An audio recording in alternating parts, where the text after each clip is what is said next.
Hey everyone, welcome to the Eczema channel. This is the channel for getting your questions answered about eczema.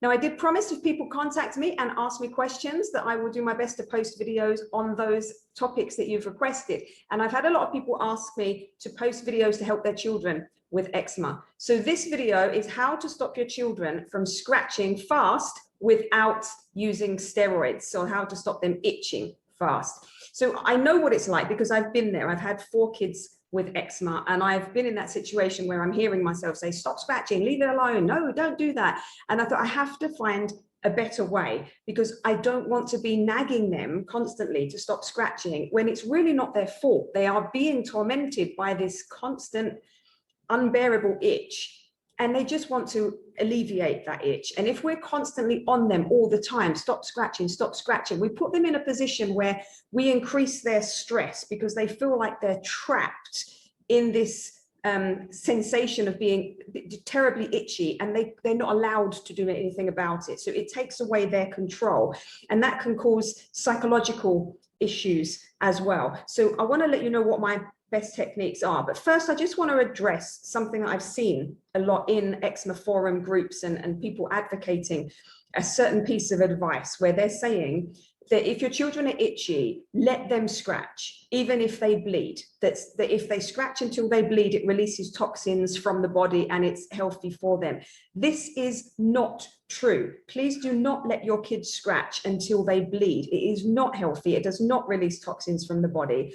What it does do is damage the skin barrier and increase your children's risk of getting a serious pathogenic bacterial infection in their skin, which they will then need antibiotics for, which will cause issues with their gut health, and that's going to increase the problem. The other thing it will do is that constant scratching and that constant ripping at the skin is going to lead to something called lichenification, which is where the skin starts to become leathery. So what happens if you're out doing gardening, for example, and you're constantly using these pads in your hands for doing gardening work, that constant friction on your hands will cause you to build up calluses on your hands. That's that hard skin that's there to help you withstand that constant pressure and irritation that's being put there. And if you allow your kids to scratch and rip their skin open all the time, that's what's going to happen. They're going to develop this thing called lichenification, which leads to long-term scarring and a long-term leather appearance of the skin. So you want to avoid that. So you don't allow your kids to scratch until they bleed. That is not good advice.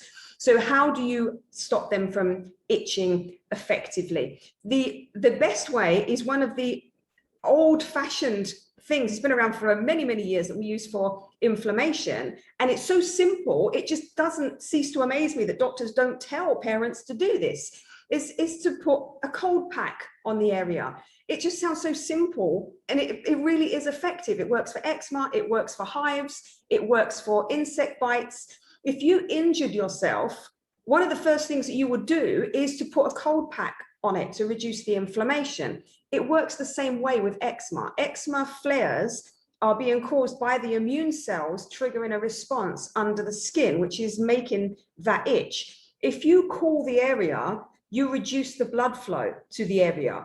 When you reduce the blood flow, you reduce the number of immune cells in that area. And when you reduce the number of immune cells, you reduce the number of inflammatory cytokines, which are causing that itching sensation in the skin. So when you cool the area, it very quickly takes away the itching. So this is what I did. I purchased a range of different sized cooling packs, kept them in the freezer, and I also had cloths or sometimes old t-shirts, because they work quite well, that you can just slip them inside, because you can't put the ice pack directly on the skin. You can get ice burns from that.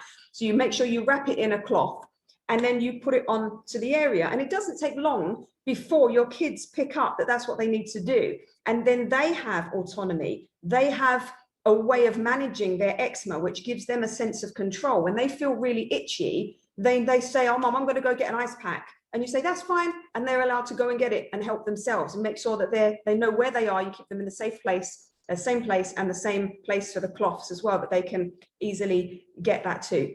So to make things easier for you, I've put a link below, a couple of links below for Amazon links, one for the US and one for the UK, where you can grab the packs of the cooling packs, and ice packs that you can keep in your freezer, and that will really help your children with the itching, and they don't have to use steroids to get over that. So I hope this has helped. Don't forget to like and share this with anybody you know who has eczema, and make sure you subscribe so you don't miss the next video I'm putting out on why vitamin C is so important when your kids have eczema. See you next time. Bye.